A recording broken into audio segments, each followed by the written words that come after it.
بسم اللہ الرحمن الرحیم الحمد للہ رب العالمین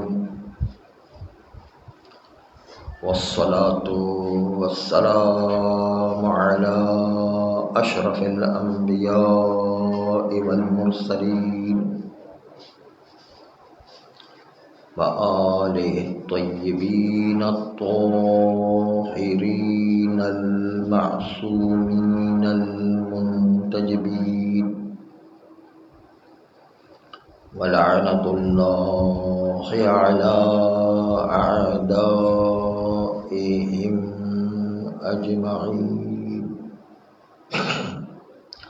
من الآن الی قیام یوم الدین بسم اللہ الرحمن الرحیم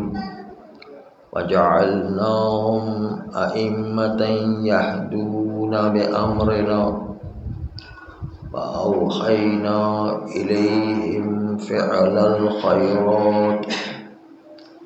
وإقام الصلاة وإيتاء الزكاة وكانوا لنا عابدين صلوات اللهم صل على محمد وآل محمد۔ عزیزان محترم و بزرگان عزیز، گفتگو کا کل کا جو سلسلہ جاری تھا بی بی سکینہ کی شہادت کے سلسلے میں، اسی کے تسلسل میں گفتگو کو عرض کرتے ہیں کہ ایک راوی پیغمبر کی خدمت میں آیا یا معصوم کی خدمت میں آیا اور آ کر کے غالباً یہ امام رضا صلوات اللہ علیہ کی روایت ہے۔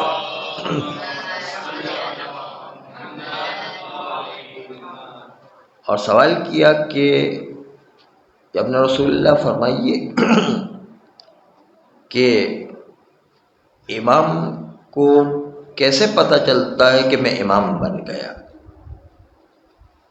اور رسول کو کیسے پتہ چلتا ہے کہ میں رسول ہوں؟ تو اس سلسلے میں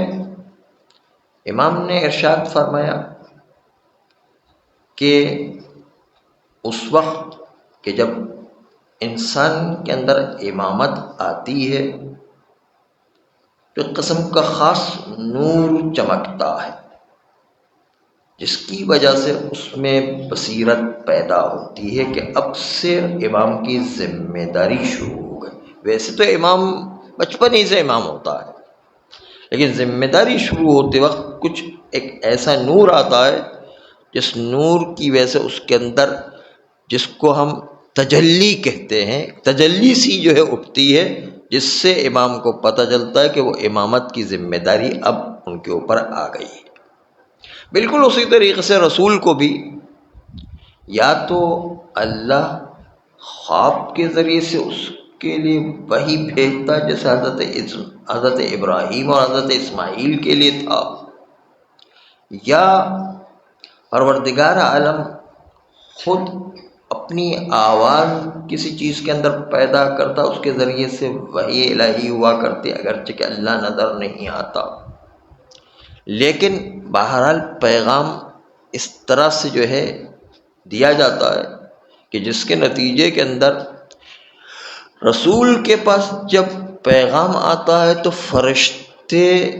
وہ جسمانی لحاظ سے بھی نظر آتے ہیں اور ساتھ ساتھ ظاہری لحاظ سے بھی نظر آتے ہیں اور باطنی آواز بھی سنتے ہیں، جبکہ امام فرشتوں کی شکل کو نہیں دیکھتے لیکن ان کی آوازوں کو سنتے ہیں۔ اس لحاظ سے ان کو جو ہے پتہ چل جاتا ہے کہ اب امامت کی ذمہ داری یا پیغمبر کی ذمہ داری شروع ہو چکی ہے۔ لیکن راوی نے پھر دوسرا سوال کیا کہ اچھا یہ بتائیے کہ حضرت موسیٰ علیہ السلام کو اژدہے کا معجزہ دیا گیا تھا، اور ید بیضاء کے ہاتھ جو بغل میں ڈالتے تھے تو سفید ہاتھ، نورانی ہاتھ نکلا کرتا، سورج کی طرح ہاتھ چمکتا تھا، یعنی یہ دو معجزے دیے گئے۔ اور حضرت عیسیٰ علیہ السلام کو کوڑی کو صحیح کر دینا، نابینا کو صحیح کر دینا، اور ایک آدمی جو مر چکا ہے اس کو زندہ کرنا، مردہ کو زندہ کرنے کا معجزہ عطا کیا گیا۔ اور پیغمبر اسلام کو صلی اللہ علیہ وآلہ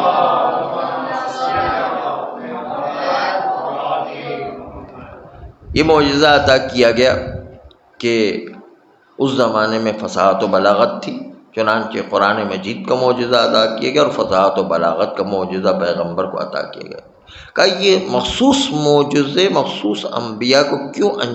عطا کیے گئے؟ تو پیغمبر معصوم نے جو ہے امام رضا علیہ السلام نے ارشاد فرمایا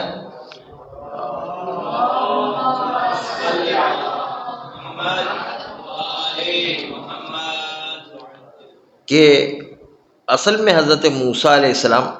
اس زمانے میں جادو کا زور تھا، اور اسی کے حساب سے جادو جیسے ہی معجزے عطا کیے گئے، تاکہ ہر زمانے کے اعتبار سے جیسا زمانہ چل رہا ہے اسی کے زمانے کے اعتبار سے توڑ پروردگار عالم نے انبیاء کرام کو معجزے کی صورت میں دیا تاکہ ان جادو کا توڑ کیا جا سکے۔ چنانچہ حضرت موسیٰ علیہ السلام کو اشدہے کا ایسا معجزہ عطا کیا گیا کہ لوگ پہلے رسی کے سانپ جیسے چھوٹے موٹے بناتے تھے، لیکن کوئی سانپ جو ہے کسی اور کو نگل نہیں سکتا تھا، جادو کے سانپ جو ہے کسی اور کو نگل نہیں سکتے تھے، لیکن حضرت موسیٰ علیہ السلام کو ایسا اژدہا دیا کہ جو اژدہا لکڑی سے عصا سے اژدہا بن جانے کے بعد سارے سانپوں کو بھی نگل گیا، اور اسی لیے تو جادوگر سجدے میں گر گئے اور کہا کہ آمنا رب موسیٰ و ہارون، ہم نے موسیٰ اور ہارون کے رب کو مان لیا اور اس پر ایمان لے کر آئے، اس لیے کہ ان کو پتہ تھا کہ جادو نہیں ہے، جادو سے بڑھ کر کوئی معجزہ ہے جو اللہ کے علاوہ کوئی دے ہی نہیں سکتا ہے۔ اس لیے جو ہے یہ پروردگار عالم جادو ہی کی شکل میں ایسا معجزہ ادا کیا جو عام جادوگر اس جادو کو انجام نہیں، ایسے معجزے کو انجام نہیں دے سکتے تھے۔ چنانچہ حضرت عیسیٰ علیہ السلام کے زمانے میں بیماریوں کا علاج بہت آگے، میڈیکل سائنس بہت آگے بڑھ چکا تھا، اور اس میں بہت علاج کا سامان بہت شدت کے ساتھ اس زمانے میں علم طب ترقی کر چکا تھا۔ اس لیے پروردگار عالم نے حضرت عیسیٰ علیہ السلام کو طب سے مناسبت رکھنے والا معجزہ عطا کیا، جو طب سے مناسبت رکھنے والا معجزہ یہ تھا کہ لوگ مردہ کو زندہ نہیں کر سکتے تھے، لیکن حضرت عیسیٰ علیہ السلام مردہ کو بھی زندہ کر دیا کرتے، قم باذن اللہ کہتے تو وہ مردہ زندہ ہو جایا کرتا۔ اور جو ہے اسی طریقے سے کوڑی اور نابینا کو بھی بینائی حضرت عیسیٰ علیہ السلام عطا کر دیے، جبکہ اس زمانے کا سائنس ابھی اتنا ترقی نہیں کیا تھا کہ جس کے نتیجے میں نابینا کو جو ہے آنکھ عطا کر دے۔ وہ حضرت عیسیٰ علیہ السلام کا معجزہ تھا کہ جس کے نتیجے میں اس معجزے تک ابھی تک میڈیکل سائنس حضرت عیسیٰ کے زمانے کی نہیں پہنچی تھی۔ معجزہ اسی جیسی شکل کا دیا جاتا ہے جس زمانے میں جو علم رائج ہوا کرتا ہے اس کے اعتبار سے اس کو معجزہ دیا گیا، اور پیغمبر اسلام کے زمانے کے اندر معجزہ جو ہے فصاحت و بلاغت کا تھا، اس لیے کہ فصاحت و بلاغت عروج پر تھا۔ وہ اپنے پر فخر کیا کرتے تھے کہ عرب کے اندر فخر ہی یہ تھا کہ ہم سب سے زیادہ فصیح و بلیغ جو کلام کیا کرتے، اور اسی لیے جاہلیین کی عربی سب سے فصیح و بلیغ عربی مانی جاتی ہے، کیونکہ وہ خالص عربی ہوا کرتی جس میں فصاحت و بلاغت سب سے زیادہ ہوا کرتی تھی۔ تو اس کے مقابل میں پروردگار عالم نے پیغمبر اسلام کو قرآن مجید کا معجزہ عطا کیا، جو قرآن مجید ایسا معجزہ تھا جو ان کی سب کی فصاحت اور بلاغت سے بالا تر اور اتنا عظیم تھا کہ قرآن کی ایک آیت کا بھی پوری ملت انسانیت اور جن و انس مل کر کے ایک آیت کا بھی جواب نہیں لا سکے۔ ایک آیت قرآن کا قرآن نے چیلنج کیا کہ تم جو ہے ایک آیت اس کی بنا کر لے کر آؤ،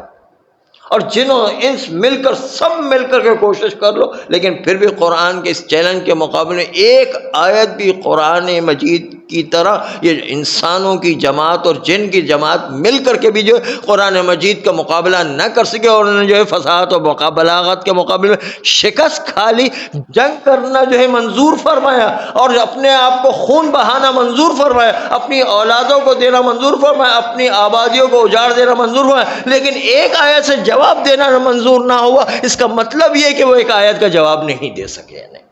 اسی لیے تو جنگ پر آمادہ ہو گئے، ورنہ تو بہت آسان راستہ تھا کہ ایک آیت کا جواب دے دیتے، لیکن ایک آیت کا بھی جواب نہیں مل سکا۔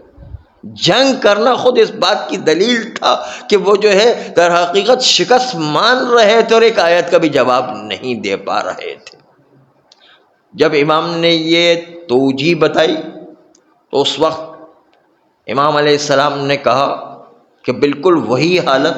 ہر زمانے میں ہوا کرتی، آج کے زمانے میں بھی تم حجت خدا کو سوچ سکتے ہو کہ کون حجت خدا ہے جو صحیح معنی میں انسانوں کو رہنمائی کر سکتا ہے، اور صحیح معنوں میں رہنمائی نہ کرنے والے جھوٹے جو ہے حجت خدا بھی ظاہر ہو جایا کرتے۔ تم خود تشخیص دو کہ کون جو ہے صحیح رہنمائی کرنے والا ہے، کون صحیح رہنمائی نہیں کرنے والا۔ اس لیے تو کہا گیا کہ ولایت علی ابن ابی طالب صلوات اللہ علیہ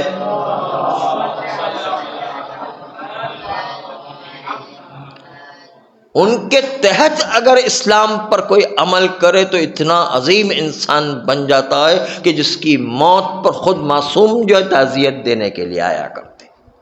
اتنی عظمت ہے کہ انسان ولایت کے تحت اسلام پر صحیح معنوں میں عمل کر کے اس دنیا سے جائے تو معصوم ان کے جنازے میں شرکت کیا کرتے ہیں۔ اتنی عظمت انسان میں پیدا ہو۔ اور جو ہے ولایت کا تو کیا کہنا کہ اسلام میں اگر کوئی گمراہ نہیں ہونا چاہتا ہے تو اپنے آپ کو ولایت کے تحت چلائے تو گمراہی سے بچا سکتا، ورنہ گمراہی سے نہیں بچا سکتا۔ اور خواجہ نصیر الدین طوسی علیہ رحمہ سے پوچھا کہ آپ نے شیعہ مذہب کیوں اختیار کیا؟ انہوں نے یہ نہیں کہا کہ میں اپنے والدین سے شیعہ مذہب کو لے کر آیا، ہم اگر ہوتے تو کہتے ہمارے والدین شیعہ تھے ہم اس سے لے گئے، لیکن انہوں نے بڑا منطقی جواب دیا، کہا اس لیے کہ میں نے تمام مسلمین کے فرقوں اور طبقوں کو دیکھا اور تمام مسلمانوں کے فرقے کے علماء کے پاس گیا اور ان سے کہا کہ جو ہے آپ وہ روایتیں بتائیں جو آپ کے نزدیک بھی مسلم ہے اور دوسرے مسلمانوں کے نزدیک بھی مسلم ہے۔ ہم نے سارے مکاتب فکر اسلامی سے روایتوں کو جمع کیا، جو سب جو ہے اہل سنت کے علماء سے جمع کرنے کے بعد جب نتیجہ نکالا تو سب ایک بات پر متفق تھے، اور اس پر جو انہوں نے کتاب بھی لکھی کہ وہ کتاب کہ جس کے ذریعے سے پوری ملت اسلامیہ میں اتحاد پیدا ہو جائے، اس لیے کہ سارے علماء اس چیز کو مان رہے تھے، سارے مکاتب کے فکر کے علماء اس چیز کو مان رہے تھے، اس بنیاد پر انہوں نے کتاب لکھی، اور جب کتاب لکھ کر کے جو پیش کی گئی تو وہ ساری جو ہے بات یہ تھی کہ اہل بیت علیہ السلام کے تحت چلا جائے تو یقینی طور پر نجات ملنے والے، باقی سب مشکوک باتیں ہیں۔ اس لیے میں نے شیعہ مذہب کو اختیار کیا، اس لیے کہ اہل بیت کا راستہ وہ ہے جس کو سب کے سب مکاتب فکر مان رہے ہیں۔ کوئی ایسا نہیں جو مکاتب فکر اہل بیت کے راستے کو نہیں مانتے، تو یقینی راستہ چھوڑ کر کون بے وقوف آدمی ہے کہ مشکوک راستے پر چلے گا؟ جب یقینی راستہ ہمارے پاس اہل بیت کا موجود ہے تو یقینی راستے پر چلنا چاہیے، اس وقت مشکوک راستے پر چلنا کتنی بے عقلی کی بات ہوگی۔ نہیں، ایک درود بھیج دیں محمد و آل محمد۔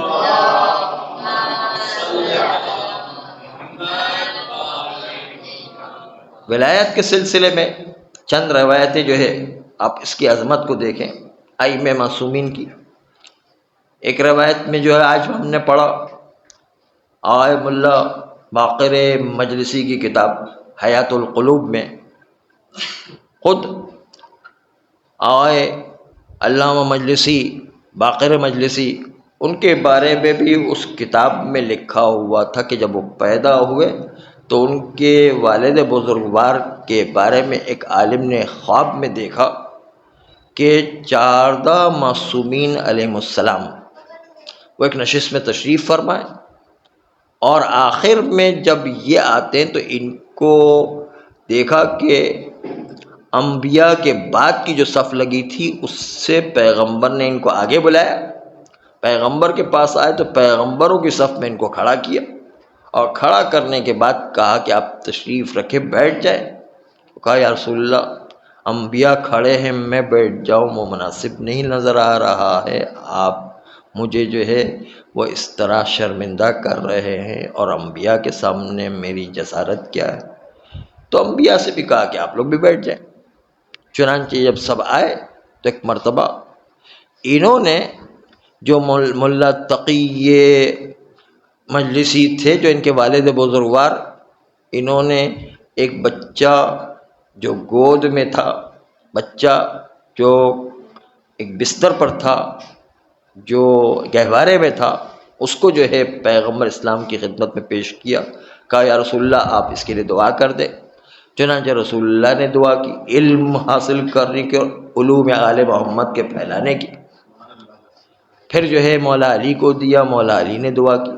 مولا علی نے جو ہے امام حسن کو دیا، امام حسن نے امام حسین کو دیا۔ اس طرح 14 معصومین علیہ السلام سب نے ملا تقی مجلسی کے لیے دعا کی کہ یہ علوم آل محمد کے پھیلانے والوں میں شامل ہو جائے۔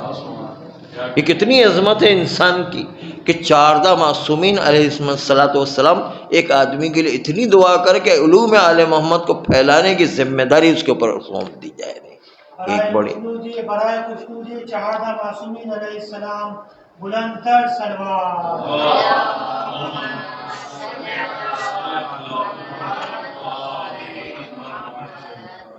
تو علامہ مجلسی لکھتے ہیں حیات القلوب کی جلد اول میں کہ مولا علی کے لیے اگر وہ فضائل کہ جو فضائل آپ خدا اور ربوبیت کے دائرے سے نیچے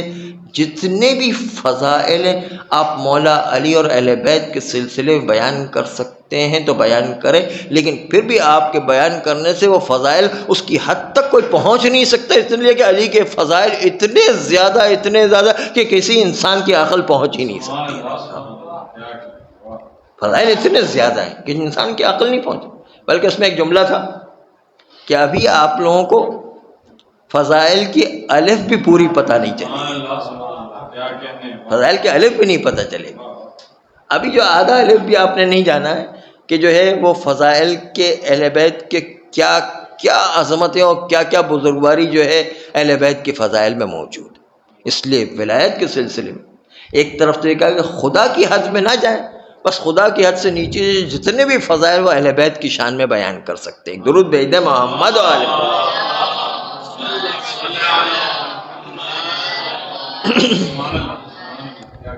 دوسری روایت میں بہت عجیب جملہ یہ کہا کہ سمجھ لیں کہ ایک شکل ائمہ معصومین کی بشریت کی صورت میں ہمارے سامنے آتی،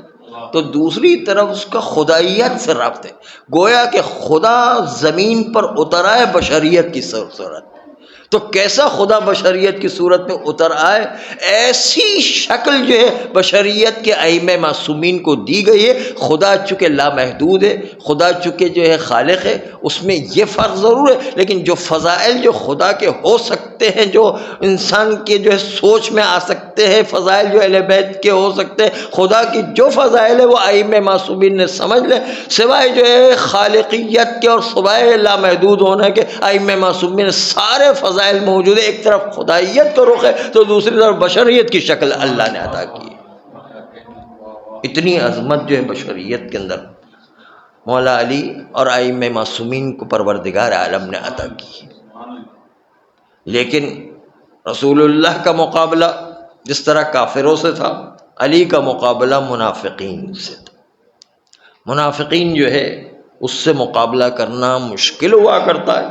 کافر سے مقابلہ کرنا آسان ہوا کرتا ہے، کیونکہ سامنے کھلا ہوا دشمن ہے۔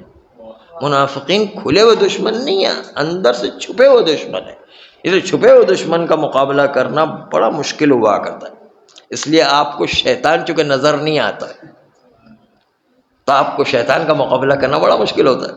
آپ سمجھ ہی نہیں پاتے ہیں کہ شیطان ہمیں بہکا رہا ہے، آپ سمجھ ہی نہیں پاتے کہ شیطان ہمیں گمراہ کر رہا ہے، آپ سمجھ ہی نہیں پاتے کہ شیطان ہمیں کس راستے سے جو ہے کس طرح سے گھما گھما کے جو ہے گمراہی کے اندر لے کر کے جا رہا ہے، ہمیں پتہ ہی نہیں چلتا ہے، اس لیے کہ چھپا ہوا دشمن ہے۔ چھپا ہوا جو دشمن ہے وہ زیادہ خطرناک ہوا کرتا ہے، اور جو سامنے والا دشمن ہے، ہمیں دشمن تو کم سے کم پتہ چلتا ہے، ہمیں پتہ چلتا ہے کہ گولی کس طرف چلانا ہے، دشمن کو کس طرح گولی مارنا۔ وہ جو چھپا ہوا دشمن ہے اس کو پتہ ہی نہیں چلتا کہ گولی کس طرف چلائے، نہیں، کیونکہ پتہ ہی نہیں ہے کہاں جو ہے چھپا ہوا وہ اس کی جو ہے طرف گولی اصل دشمن ہے بھی کہ نہیں وہی نہیں پتہ چلتا ہے، اگر پتہ بھی چلتا ہے تو کس طرح کس رخ میں گولی چلائے وہی نہیں پتہ چلتا ہے۔ نہیں، اس لیے جو ہے چھپا ہوا دشمن بڑا زیادہ مشکل ہوا کرتا ہے، بڑا خطرناک ہوا کرتا ہے۔ اسی لیے کہ جو ہے روز قیامت کافر جو جہنم میں جائے گا اس سے زیادہ گہرائی میں اور اس سے زیادہ عذاب والا جو رقبہ ہوگا وہ منافقین کو دیا جائے گا. وہ زیادہ جو ہے وہ چونکہ زیادہ گہرائی میں ہے اس لیے منافقین کو ایسا ہی جگہ جہنم میں دی جائے گی جو زیادہ سزا بھگتنے والی جگہ ہے، کیونکہ وہ جو ہے زیادہ خطرناک ہوا کرتا ہے. منافقین کا درجہ کافر سے بھی زیادہ جو ہے خطرناک ہے روز قیامت کے اندر، اور اس کے اندر جو ہے وہ منافقین کو زیادہ عذاب دیا جائے گا کافر کی نسبت سے، اس لیے کہ وہ ایسا دشمن ہے جو سامنے آتا ہی نہیں اور جو ہے اسلام کو خراب کیا کرتا. اور جو اسلام کو سب سے زیادہ منافقین سے نقصان ہوا، کافروں سے اتنا زیادہ نقصان نہیں ہوا. ایک درود بھیج دے بہت.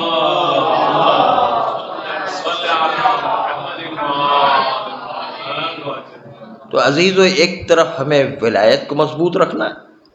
تو دوسری طرف اپنی روح کو بھی مضبوط کرنا. اور روح کو مضبوط کرنے کے لیے جب تک انسان میں آخرت کا تصور مضبوط نہ ہو تب تک انسان اپنی روح کو مضبوط نہیں کر سکتا. آخرت کا تصور یعنی ہمیں مرنا ہے اور مرنے کے بعد حساب و کتاب دینا، مختلف قیامت کی منزلوں میں، برزخ کی منزلوں میں، پل صراط کی منزلوں میں حساب و کتاب کی منزل سے گزر کر کے جانا ہے اور سارا حساب کتاب دینا ہے. جب تک یہ عقیدہ ہمارا مضبوط نہیں ہوگا تب تک جو ہے ہماری روح میں بھی وہ مضبوطی پیدا نہیں ہو سکتی. اس لیے اس عقیدے کے سلسلے میں بس ایک روایت آپ کو ذہن دینا ہے. ایک دفعہ امام صادق علیہ السلام کی خدمت میں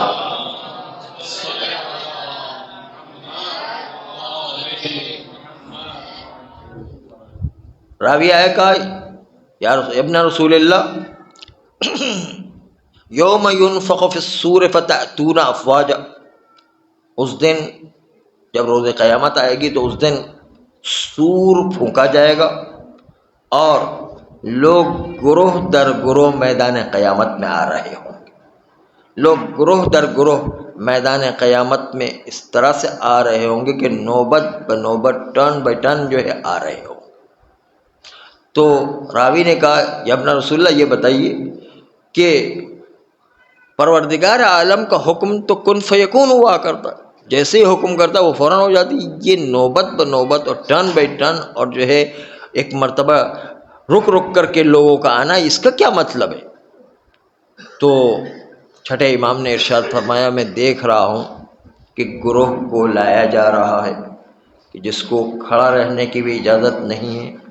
بیٹھنے کی بھی اجازت نہیں. اس کو چت کمر کے بل لٹایا گیا اور لٹانے کے بعد ایک مرتبہ فرشتے پہاڑ مانند پتھر اٹھا کر کے لاتے، جو منو ٹنوں کا پتھر اٹھانے کے بعد ایک مرتبہ اس آدمی کی جو گناہ گار ہے اس کے سر پر دے رکھ کر کے مارتے ہیں، جس سے ہڈیاں چرختی ہے، خون بہنے لگتا ہے، مغز جو ہے بہنے لگتا ہے، چیخ و پکار کرتا ہے، لیکن کوئی چیخ و پکار کی طرف توجہ دینے والا نہیں. وَكَانَ مِقْدَارُهُ 50,000 سنہ، 50,000 سال تک یہی عمل جاری رہے گا کہ اس کے سر کو توڑا جائے گا، پتھر اڑ کر کے دور جائے گا، فرشتے اٹھا کر کے لے کر آئیں گے، سر قدرت الہی سے پھر جڑے گا اور اس کے نتیجے پھر دوبارہ فرشتے لا کر کے رکھ کر کے جو پتھر اس کے سر پر ماریں گے، سر ٹوٹے گا، ہڈیاں چٹکیں گی، خون بہنے لگے گا، مغز بہنے لگے گا، چیخ و پکار کرے گا، کوئی چیخ و پکار کی طرف توجہ دینے والا نہیں. وَكَانَ مِقْدَارُهُ 50,000 سنہ، 50,000 سال تک میدان قیامت میں یہ عذاب برداشت کرتا رہے. اور میں دیکھ رہا ہوں کہ دوسرے گروہ کو لایا جا رہا، اس کی حالت یہ ہے کہ اس کو بھی کھڑا رہنے کی اجازت نہیں، بیٹھنے کی اجازت نہیں، اس کو کروٹ کے بل لٹایا جاتا، دائیں کروٹ یا بائیں کروٹ. ایک مرتبہ دائیں کروٹ پر لٹانے کے بعد اس کے کان میں گرم گرم کھولتا ہوا سیسا ڈالا جا رہا، اور گرم گرم کھولتا ہوا سیسا آپ نے حلوائیوں کی دکان پر دیکھا ہوگا کہ وہ جب پوری تلی جاتی ہے تو کتنا کھولتا ہوا گرم گرم تیل ہوا کرتا ہے. اس سے بھی زیادہ گرم کھولتا ہوا سیسا کسی انسان کے کان میں ڈالا جائے تو کیسا اچھل کر کے بھاگے. یہ بھی اچھل کر کے بھاگنے کی کوشش کرے گا، لیکن فرشتے اس کو دبا کر کے رکھیں گے تاکہ اس آگ کی اس گرمی کی شدت و حدت کو برداشت کرے اور تکلیف کو برداشت کرتا رہے. پھر دوسری کروٹ بدل کر کے بائیں کان کے اندر وہی گرم گرم کھولتا ہوا سیسا ڈالا جائے گا. اچھل کر کے بھاگنے کی کوشش کریں گے لیکن فرشتے اس کو پکڑ کر کے رکھیں گے. اور 1-2 دفعہ کی بات نہیں ہے. وَكَانَ مِقْدَارُهُ 50,000 سنہ، 50,000 سال تک گرم گرم کھولتا ہوا سیسا وہ ایک گناہ گار کے کان میں ڈالا جاتا رہے. اور پھر میں دیکھ رہا ہوں کہ تیسرا گروہ آیا. اس کو آنے کے بعد اس کو بیٹھنے کی اجازت نہیں، لیٹنے کی اجازت نہیں، اس کو کھڑا رہنا ضروری ہے. کھڑا رکھا جاتا ہے اور اس کے تمام چاروں طرف آگ کا بنا ہوا چیمبر ہے. دائیں اس کے سامنے بھی آگ ہے، دائیں طرف بھی آگ ہے، بائیں طرف بھی آگ ہے، پیچھے بھی آگ ہے. اور ایسی آگ جو اس کے جسم کو ٹچ کر رہی ہے، جسم کو مس کر رہی ہے، جس کے نتیجے میں اس کی چربی و گوشت پگھل پگھل کر کے گر رہا. اور اس آگ کے چیمبر میں بند کر دیا جائے. اور 1-2 دفعہ نہیں بلکہ جو 1-2 دن کی بات نہیں، کان مقدارہ 50,000 سنہ، 50,000 سال تک آگ کے بنے ہوئے چیمبر میں اس کو کھڑا کر دیا جائے. اور میں دیکھ رہا ہوں کہ چوتھا آدمی اس کو بھی میدان قیامت میں لایا جا رہا. اور لانے کے بعد فرشتے ان کے ہاتھوں میں لوہے کی بنی ہوئی بڑی بڑی کینچیاں اور آگ کی بنی بڑی بڑی کینچیاں، اس کے ذریعے سے وہ ان کے ہاتھ میں جو لوہے کی بڑی بڑی کینچیاں ہیں ان کو دی جاتی اور کہا جاتا ہے تم اپنے ہی ہاتھ سے اپنے جسم کا گوشت نوچ نوچ کے اتارو. اور اتارنے کے بعد ان سے کہا جاتا ہے کہ تم اسی گوشت کو لقمہ بنا کر لوہے کے ٹکڑے کے ساتھ کھاؤ. اور کھانے پر فرشتے مجبور کریں گے. اور جب جو ہے اس کے جسم سے گوشت بالکل ختم ہو جائے گا اور ہڈیوں کا ڈھانچہ رہ جائے گا تو اس وقت پروردگار عالم کی مصلحت کے تحت، قدرت الہی کے تحت اس کے جسم پر پھر گوشت نمودار ہوگا، گوشت اگ آئے گا. پھر جو ہے فرشتے مار مار کے مجبور کریں گے کہ اپنے جسم کا اپنے ہاتھ سے خود گوشت کو نوچ نوچ کے اتارے اور لقمے کے برابر گوشت بنا کر لوہے کے ٹکڑے کے ساتھ کھائے. وَكَانَ مِقْدَارُهُ 50,000 سنہ، 50,000 سال تک اسی عذاب کو برداشت کرتے رہے. اور میں دیکھ رہا ہوں 5واں گروہ لایا جا رہا کہ جس 5ویں گروہ کی حالت یہ کہ سر سے پیر تک لوہے کی زنجیر میں جکڑ دیا گیا. اور وہ ایسی زنجیر کہ جس کا ہر کڑا ایسا دہکتا ہوا، سرخ دہکتا ہوا کڑا ہے کہ روایت میں جملہ ملتا ہے کہ اگر اس زنجیر کے ایک کڑے کو لا کر خالی دنیا کے گولے کے اوپر سے گزار دیا جائے، دنیا کی زمین کو ٹچ نہ کیا جائے، اوپر سے خالی گزار دیا جائے، تو اس کی گرمی اور حدت اور شدت ایسی ہوگی کہ یہ پوری دنیا فی الفور پانی کی طرح پگھل کر رہ جائے. ایسی زنجیر ایک گناہ گار کو پہنائی جائے گی. وَكَانَ مِقْدَارُهُ 50,000 سنہ، 50,000 سال تک سر سے پیر تک اسی زنجیر میں جکڑا رہے گا. اور میں دیکھ رہا ہوں 6واں گروہ لایا جا رہا ہے. اس 6 گروہ کی حالت یہ کہ اس کے سامنے مرا ہوا کتا اور مرے ہوئے سور ہے اور اس کے اندر بسانت پڑ چکی ہے، بدبو ہے اور کیڑے رینگ رہے، زہریلا پن پیدا ہو گیا. فرشتے اس گناہ گار کو مجبور کریں گے کسی سور کے مرے ہوئے گوشت میں سے لقمہ بنا کر کے کھائیں. چنانچہ جب کھائیں گے تو زہریلا پن ہونے کی سے لقمہ گلے میں اٹکے گا اور اٹکنے کے نتیجے میں وہ قے کریں گے. فرشتے مار مار کے مجبور کریں گے کہ جو قے اگلی ہے اسی کو کھائیں. اور ایک دفعہ نہیں، وَكَانَ مِقْدَارُهُ 50,000 سنہ، 50,000 سال تک یہ اگلی ہوئی قے کو کھاتے رہیں گے. اور میں دیکھ رہا ہوں 7واں گروہ کہ عرب کی جھاڑی ہارزنٹل جس میں کانٹے ہی کانٹے ہوا کرتے ہیں، 100 سے لے کر 125 تک کانٹے ہی کانٹے ہوا کرتے ہیں. اس کے اندر کانٹوں کے علاوہ کچھ نہیں ہوا کرتا ہے، ایسی جھاڑی فرشتے لائیں گے۔ اور انسان کے نازک عضو میں سے ایک انسان کی آنکھ ہوا کرتی، اور انسان کی آنکھ میں فرشتے زبردستی سے وہ کانٹوں دار جھاڑی کو گھسیڑیں گے اور زبردستی سے کھینچ کے نکالیں گے، اور اتنی شدت کی تکلیف ہوگی کہ انسان کی آنکھ میں اگر ایک ساتھ 100 سوئی چبھ جائے تو اس وقت اتنی تکلیف نہیں ہوگی جتنی اس وقت وہ جھاڑی گھسیڑنے اور جھاڑی نکالنے کی صورت میں جو تکلیف ہوگی وہ اس سے بھی زیادہ شدت کی تکلیف ہوگی۔ وَكَانَ مِقْدَارُهُ 50,000 سنہ، ایک دو دفعہ کی بات نہیں ہے، 50,000 سال تک یہ عذاب اس کو دیا جاتا رہے۔ اور میں دیکھ رہا ہوں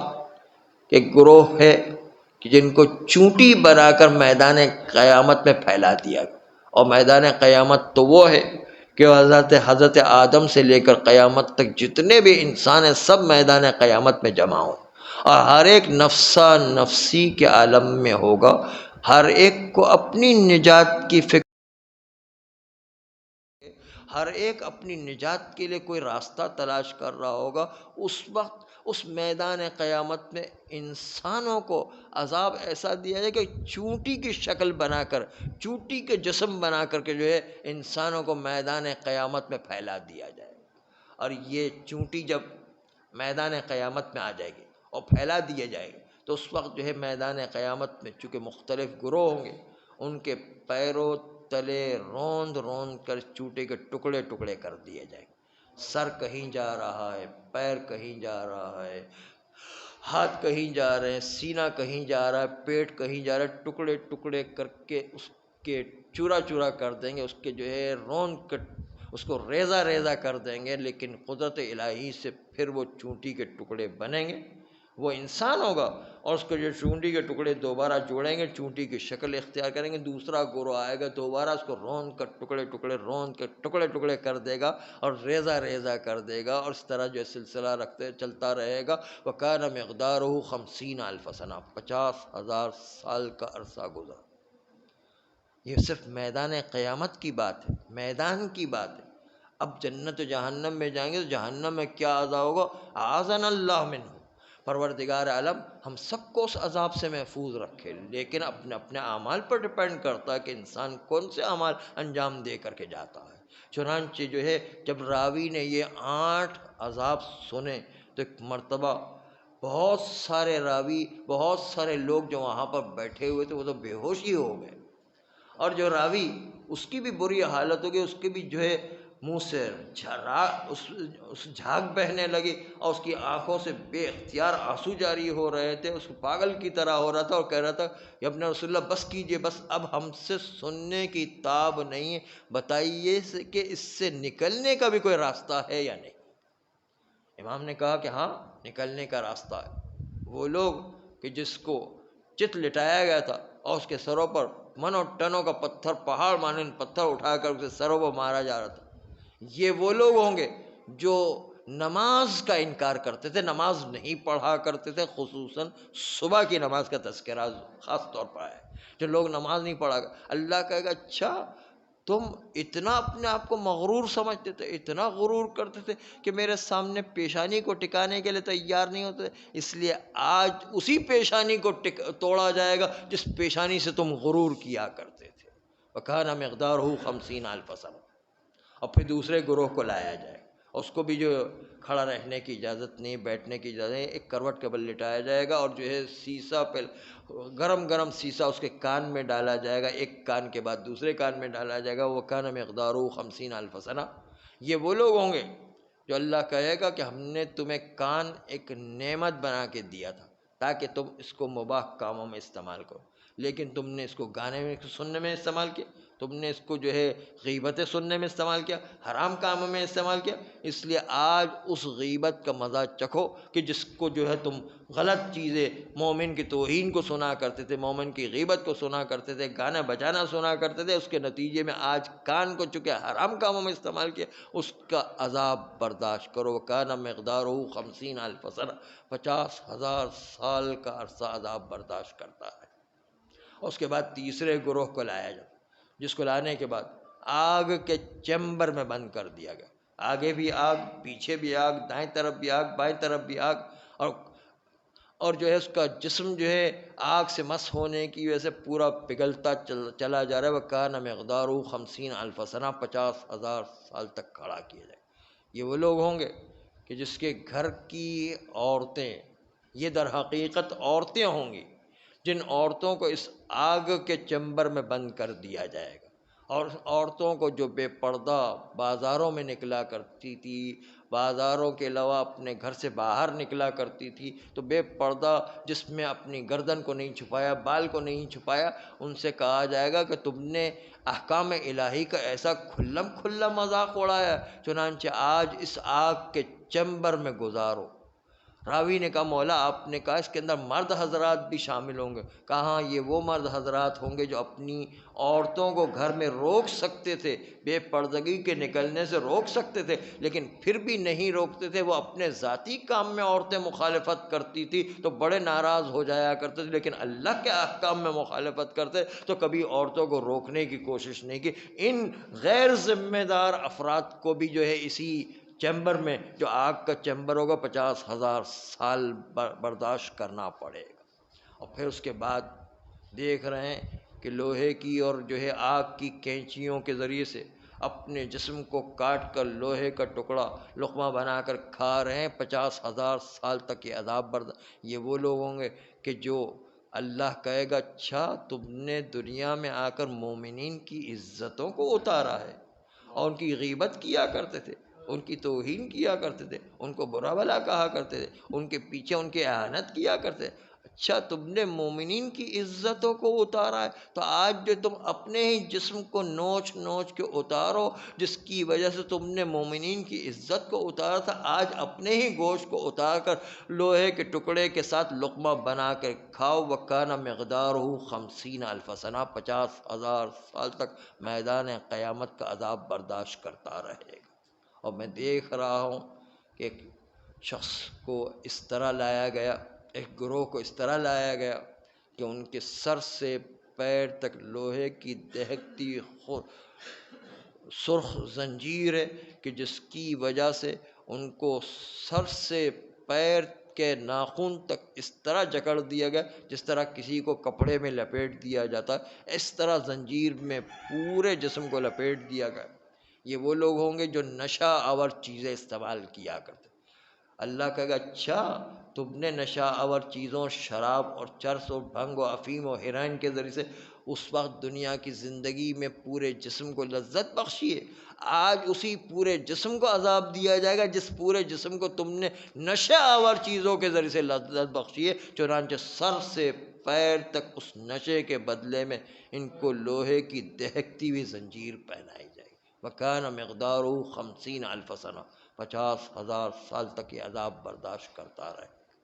اور میں دیکھ رہا ہوں چھٹا گروہ کہ جس کو کتا یا سور مرا ہوا اس کے لقمے کو کھانے کو کہا جا رہا ہے، جس میں بسنت پڑ چکی ہے، کیڑے رینگ رہے ہیں اور جو ہے زہریلا پن پیدا ہو گیا، اور لقمہ جب منہ میں رکھتے ہیں، حلق میں لقمہ زہریلے پن کی وجہ سے اٹکتا ہے، وہ اس لقمے کو قے کرتے ہیں، فرشتے مار مار کے اس لقمے کو کھانے پر مجبور کر رہے ہیں۔ وَكَانَ مِقْدَارُهُ 50,000 سنہ، 50,000 سال تک یہ عذاب برداشت کرتے رہے۔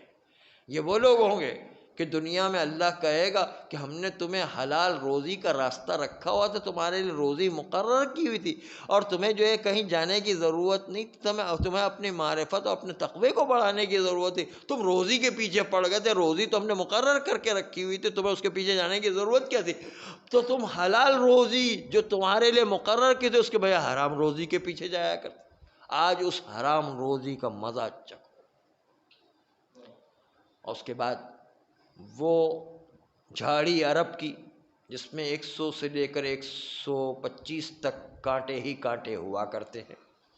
اور وہ انسان کی آنکھ کے اندر زبردستی سے گھسیڑ کر نکالی جائے گی، اور اتنی شدت کی تکلیف ہوگی کہ انسان کو 100 سوئی چبھا دی جائے تو اتنی تکلیف نہیں ہوتی جتنی اس جھاڑی کے گھسیڑنے کے نتیجے اور کھینچ کے نکالنے کے نتیجے میں تکلیف ہوگی۔ وَكَانَ مِقْدَارُهُ 50,000 سنہ، 50,000 سال تک یہ عذاب برداشت کرتا رہے گا۔ یہ وہ لوگ ہوں گے کہ اللہ کہے گا کہ ہم نے تمہیں آنکھ ایک نعمت بنا کے پیش کیا تھا کہ تم اس آنکھ سے صحیح معنی میں استفادہ کرو، مباح چیزوں کو دیکھو، لیکن تم اس آنکھ سے نامحرم عورتوں کو شہوت کی نگاہ سے دیکھا کرتے تھے۔ یہ نامحرم عورتوں کو شہوت کی نگاہ سے دیکھنا شیطان کا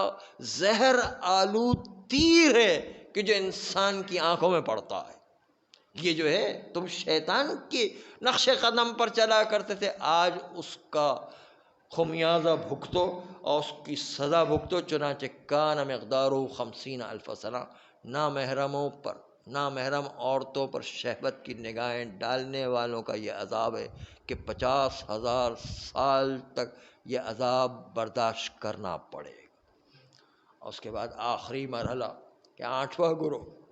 کہ جس کو چوٹی بنا کر کے لایا جائے گا۔ یہ وہ لوگ ہوں گے کہ جو دنیا میں آ کر بہت غرور کیا کرتے، بہت تکبر کیا کرتے، بہت اپنے آپ کو بڑا سمجھتے۔ بھائی آ کر سلام کر لے تو بھائی کے سلام کا جواب دینے کو تیار نہیں۔ کوئی رشتہ دار آ جائے تو اس کو اپنا چھوٹا سمجھا کرتے تھے اور کہا کرتے تھے کہ جو ہے ہمارے لیے کوئی غرض کے لیے آیا ہے، کوئی چیز مانگنے کے لیے آیا ہے، کوئی سلام کر لے تو اس کا جواب دینے کو تیار نہیں، اور اپنے آپ کو بہت اکڑا کرتے تھے، بہت جو ہے غرور کیا کرتے۔ کہا اچھا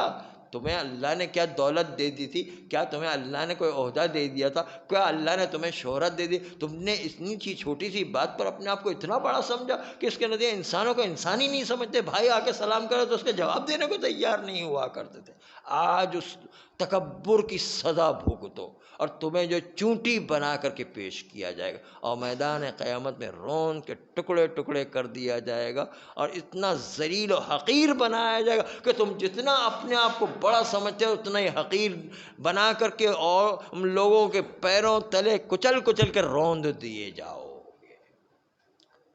عزیزو، اسی روح کی مضبوطی کے لیے ائمہ معصومین نے کتنی کوشش کی،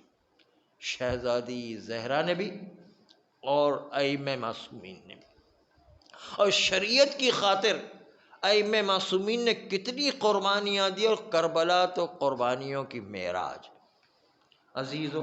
کربلا میں کیا عظیم عظیم قربانیاں دی۔ کربلا میں جب شہادتیں پیش آ گئی، شام غریبہ ہونے والی تھی، اور جب یہ سارے شہید ہو گئے تو ایک مرتبہ عمر سعد نے حکم دیا کہ خیموں کو آگ لگا دی جائے اور اس کے بعد جو ہے اس کو لوٹ لیا جائے۔ چنانچہ سارے سپاہی لوٹنے کے لیے دوڑے اور سب سپاہیوں نے خیموں کو لوٹنا شروع کیا۔ ایک مرتبہ خولی کہتا ہے کہ مجھے جو ہے لوٹنے میں دیر ہو گئی، میں جو ہے کسی کام کی وجہ سے پھنسا ہوا تھا، ایک مرتبہ تھوڑی دیر سے پہنچا تو میں نے دیکھا سارا سامان لوٹ لیا گیا، لیکن میں نے سوچا میں اپنا نقصان کیوں کروں، ذرا جا کر کے دیکھوں۔ ایک مرتبہ دیکھا ایک چھوٹی سی بچی ہے 6 سال کی، جس کے کانوں میں گہوارے ہیں، جس کے کانوں میں گوشوارے ہیں۔ ارے گوشوارے ایسے تھے کہ وہ نقلی تھے، اصلی سونے کے بنے ہوئے گوشوارے بھی نہیں تھی۔ بابا نے ان کو تحفے کے طور پر عید کے ٹائم پر دیا ہوا تحفہ تھا۔ چنانچہ قلی آگے بڑھا، ایک مرتبہ اس گوشوارے کو اتارنا چاہا بھی، بچی نے اپنے دونوں ہاتھوں سے اس گوشواروں پر ہاتھ رکھ لیے، بچی نے مزاحمت کی۔ اب خولی نے یہ دیکھا کہ بچی مزاحمت کر رہی ہے، کھولنے کی زحمت برداشت نہ کی، ایک مرتبہ گوشواروں کو اس طرح سے کھینچا کہ بچی کے کان کٹ گئے، ہائے سکینہ لہو لہان ہو گئی۔ گوشوارے چھین کر کے خولی چلا اور کہا کہ میں اپنا نقصان کیوں کروں، آگے بڑھا۔ ایک مرتبہ دیکھا مولا سید سجاد عابد بیمار کے بستر پر پڑے ہیں۔ ہائے یزیدی لشکر نے بھی رحم کھاتے ہوئے کہ بیمار کا لشکر، ایک مرتبہ بستر بیمار پر، ایک مرتبہ بستر بیمار کو چھیننے کی زحمت نہیں کی۔ ایک مرتبہ خولی آگے بڑھا، کہا میں اپنا نقصان کیوں کروں۔ چنانچہ مولا سید سجاد کے بستر کے قریب آیا اور آنے کے بعد ایک مرتبہ اتنی زور سے بستر کو گھسیٹا کہ مولا سید سجاد اوندھے منہ زمین کربلا پر آ گئے۔ ایک مرتبہ خولی آگے بڑھا، کہا میں اپنا نقصان کیوں کروں. ایک مرتبہ آگے بڑھا، دیکھا کہ ساری بیویوں کی چادریں تو چھن چکی ہے، لیکن شہزادی زینب کی چادر پر کسی کو ہاتھ ڈالنے کی ہمت نہ ہوئی، اس لیے کہ مولا حسین کی طرح زینب پر بھی کسی کو ہاتھ ڈالنے کی ہمت نہ ہوتی تھی. چنانچہ خولی نے کہا کہ میں اپنا نقصان کیوں کروں. ایک مرتبہ شہزادی زینب کی چادر پر ہاتھ ڈالا اور کھینچ کر اتارنا چاہا. شہزادی زینب نے چادر کو دونوں ہاتھوں سے مضبوطی سے لپیٹ لیا. خولی فوجی آدمی تھا، بڑی طاقت لگائی، لیکن ہائے حیدر کرار کی بیٹی سے چادر کو نہ چھین سکا. ایک مرتبہ خولی نے کوڑا نکالا، کوڑا گھما کر کے ایک مرتبہ شہزادی زینب کے چہرے اقدس پر اس طرح سے مارا کہ شہزادی کا چہرہ پھٹ گیا، خون بہنے لگا. ہاتھ ڈھیلے ہوئے خولی چادر کو لے کر کے چلا. زینب نے فرات کا رخ کیا، بھیا عباس تو نہ رہا، دیکھ تیری بہن کی چادر کربلا میں. لعنت اللہ علی القوم الظالمین وسيعلم الذين ظلموا أي منقلب ينقلبون. بار الہ ہماری اس قلیل عبادت کو قبول فرما، ہمارے گناہ کبیرہ صغیرہ کو معاف فرما، ہمیں گناہوں سے بچنے کی توفیق عطا فرما، نسلاً بعد نسل ایسی اولاد عطا فرما جو روز قیامت تک امام زمانہ علیہ السلام کے سچے سپاہی قرار پائیں. پروردگارہ حوزات علمیہ کی حفاظت فرما، مراج اعدام کی حفاظت فرما، انقلاب اسلامی ایران و عراق و لبنان و بحرین کی حفاظت فرما. ہم سب کو بھی امام زمانہ علیہ السلام کا سچا سپاہی قرار دے دے، ان کے آبان و انصار میں شامل کر کے جام شہادت نصیب فرما. متوجہ زیارت